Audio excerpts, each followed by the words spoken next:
Next one है the strategic business unit SBO structure. अब यहाँ पे क्या बात की हुई है कि जैसे जैसे आपकी ऑर्गेनाइजेशन का साइज़, डाइवर्सिटी एंड कहते हैं ना इंक्रीज़ होता जाएगा, वैसे वैसे आपकी जो कॉम्प्लेक्स सिचुएशंस हैं वो भी बढ़ती जाएंगी। क्योंकि आप एक ऑर्गेनाइजेशन को एक ही बंदा हैंडल कर रहा है, अगर एक बड़ा डिपार्टमेंट एक ही बंदे के ऊपर सारी रिस्पॉन्सिबिलिटी डाल दें तो बहुत ही ज़्यादा उसके लिए भी डिफ़िकल्ट हो जाएगा और हो सकता है वर्किंग इतनी अच्छी ना हो।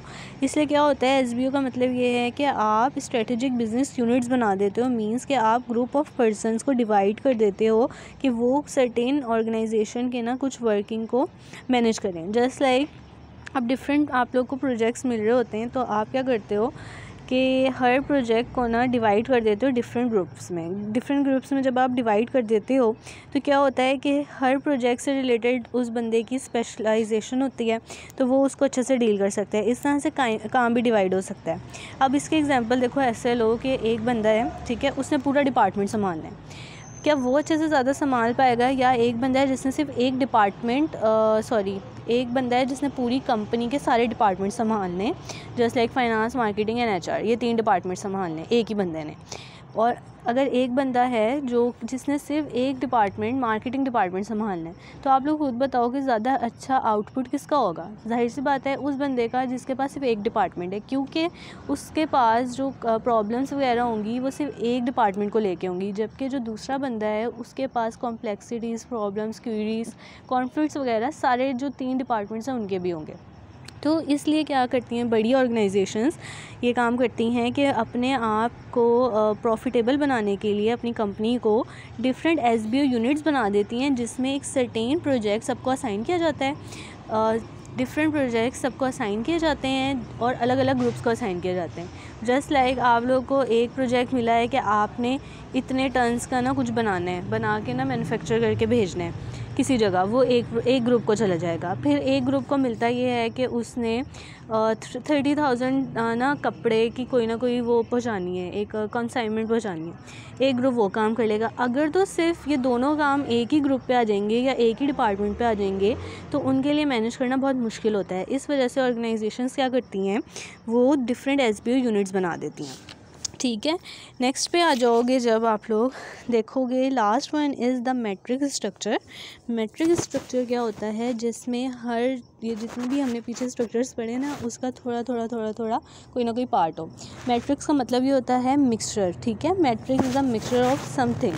अब यहाँ पे इन्होंने क्या किया हुआ है, इन्होंने जो फंक्शनल है वहाँ से क्या चीज़ ली हुई है, इन्होंने जो vertical and horizontal flows of authority and communication का मतलब ये है कि आपकी जो टॉप मैनेजमेंट है वो भी हिस्सा ले रही है, प्लस आपके जो एम्प्लॉयज़ हैं वो भी हिस्सा ले रहे हैं। यहाँ पे इन्होंने दोनों चीज़ों को मिक्स कर दिया है मैट्रिक्स में। मैट्रिक स्ट्रक्चर वो हर चीज़ फॉलो कर रहे हैं। सेकेंडली क्या होता है, जो फंक्शनल है ना वहाँ पे डिविजनल वर्क हो रहा होता है, फ्लो ऑफ अथॉरिटी होता है, कम्युनिकेशन होता है, वो वाला फैक्टर भी इन्होंने ले लिया है मैट्रिक्स स्ट्रक्चर ने, कि वो लोग इस चीज़ को भी फॉलो कर देते हैं।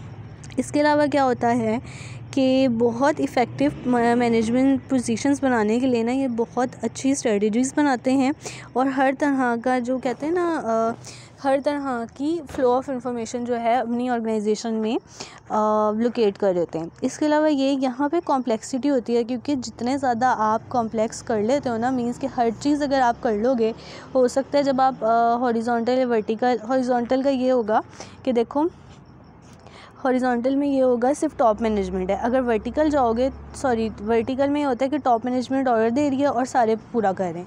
हॉरिजॉन्टल में होता है सारे एक बराबर हैं और सारे ओपिनियंस दे रहे हैं। अगर तो आप ये कर लोगे, हो सकता है आपकी ऑर्गेनाइजेशन में कॉन्फ्लिक्ट ज़्यादा हो जाए, हो सकता है आपके जो एक डिपार्टमेंट का मैनेजर है वो दूसरे डिपार्टमेंट के मैनेजर्स के साथ नहीं अकोमोडेट कर सके या उनके कॉन्फ्लिक्ट्स बन जाए। इस वजह से क्या होता है, एट दी एंड आउटपुट जो है नेगेटिव में जाता है।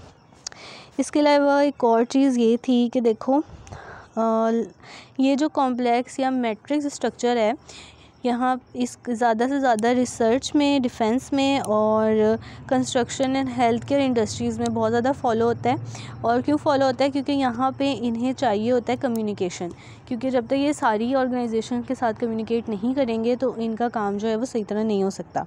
ठीक है, इसके अलावा एक और चीज़ इसमें ये थी मेन कि हाँ, आपको यहाँ पे ऐसे एक्सपर्टाइज़ बंदे चाहिए, ऐसे एम्प्लॉयज़ चाहिए जो कि इतना कॉम्प्लेक्स सिचुएशन को हैंडल कर सकें और हर तरह की सिचुएशन के साथ डील कर सकें। अच्छा, लास्ट में देखो टेबल 10-9 है, इसमें एडवांटेजेस एंड डिसएडवांटेजेस बताए हुए। एडवांटेजेस देख लो, क्लियर प्रोजेक्ट ऑब्जेक्टिव होने चाहिए, आपको पता होना चाहिए क्या प्रोजेक्ट है आपका बिज़नेस क्या, आपने डीलिंग किस तरह करनी चाहिए। रिज़ल्ट ऑफ देयर, आपको ये पता होना चाहिए कि जो एम्प्लॉयज़ काम कर रहे हैं उनका रिज़ल्ट आपको क्लियरली मिलना चाहिए। अच्छा, ईज़िली अगर आप लोग मिलके हर तरह का काम लेके, कम्युनिकेशन अगर आप लोग का अच्छा है तो आप लोग हर तरह का काम कर सकते हो। इसी के ऑपोजिट हैं डिसएडवांटेजेस। हो सकता है कि आपकी जो लाइंस हों बजट की वो ख़त्म हो जाएं, इसलिए हो सकता है आपकी कमांड प्रिंसिपल ना हो, मीन्स कि कोई एक ऑर्डर तो कर नहीं रहा होता, सारे जो हैं वो साथ साथ काम मैनेज कर रहे होते हैं। अच्छा, यहाँ पे ये हो सकता है कि सारे जो एक साथ काम मैनेज कर रहे होते हैं उसमें कॉन्फ्लिक्ट्स भी आ जाते हैं। इसके अलावा आपको बहुत ज़्यादा रिवॉर्ड्स एंड पनिशमेंट्स देनी होती हैं, और इसी तरह की इनमें से कोई भी आप 3 कर सकते हो, एडवांटेजेस भी और डिसएडवांटेजेस भी। मैं पीछे ना ये बताना भूल गई, इधर आ जाओ 10-8, यहाँ पे बताए हुए डिविजनल के एडवांटेजेस। यहाँ पे क्लियर अकाउंटेबिलिटी। क्यों अकाउंटेबिलिटी क्लियर है? क्योंकि आपको पता है कि डिवीज़नल लेवल पे हर डिवीज़न जो है अपने टास्क परफॉर्म करिए, आपको पता होगा कि कौन से एरिया, अगर वो एरिया वाइज हैं तो इस एरिया में ये डिवीज़न ऐसा काम करिए, तो आपको परफॉर्मेंस लोकेट करने में बहुत ईजी होगा। इसके अलावा है local control of allows local control of local situations को हैंडल करने में आसानी होती है, डेवलपमेंट चांसेस होते हैं। इसके अलावा अथॉरिटी होती है। इसी के ऑपोजिट चले जाओ, कॉस्टली हो सकता है, क्योंकि डिफरेंट एरियाज़ में जब आप अपनी ऑर्गेनाइजेशन को बिल्डअप करना चाहोगे तो वो आपको कॉस्टली लगता है। इसके अलावा क्या है, हाँ, फंक्शनल एक्टिविटीज़ हो सकता है डुप्लीकेट हो रही हो। आप अगर लाहौर में बैठ के एक चीज़ कर रहे हो सकता है कराची में भी वो चीज़ हो रही हो। अगर आप लोग एक साथ मिलके एक जॉइंटली करोगे तो हो सकता है आपको कॉस्ट कम आ रही हो। थर्डली हो सकता है आपके पास, आपको यहाँ पे डिसएडवांटेज में इन्होंने पता नहीं क्यों लिख दिया है, ये रिक्वायरमेंट कह सकते हैं कि आपको एक बहुत अच्छी मैनेजमेंट स्किल वाले लोग चाहिए होंगे। इसके अलावा अब आ जाओ, इधर आ जाओ, इसमें फंक्शनल के बताए हुए, सिंपल होता है, इनएक्सपेंसिव होता है, नॉर्मली जैसे काम चल रहा होता है वैसे ही होता है। और लास्ट इसके अलावा है कि यहाँ पे आपको डिसीजन मेकिंग चाहिए होती है टॉप मैनेजमेंट की तरफ से। और यहाँ पे अक्सर डिसएडवांटेजेस में देखो कि यहाँ पे बहुत ज़्यादा टॉप मैनेजमेंट का इनपुट होता है ज़्यादा से ज़्यादा, तो यहाँ पे करियर डेवलपमेंट नहीं होती इतनी, एम्प्लॉयज़ जो होते हैं इतना खुश नहीं होते अपनी जॉब से, और कम्युनिकेशन प्रॉब्लम्स होती हैं एंड सो ऑन। तो होपफुली आप लोग को समझ आ गई होंगी दोनों वीडियोस, और नेक्स्ट टाइम हम नेक्स्ट टॉपिक पढ़ेंगे इंशाल्लाह। तब तक के लिए अल्लाह हाफ़िज़।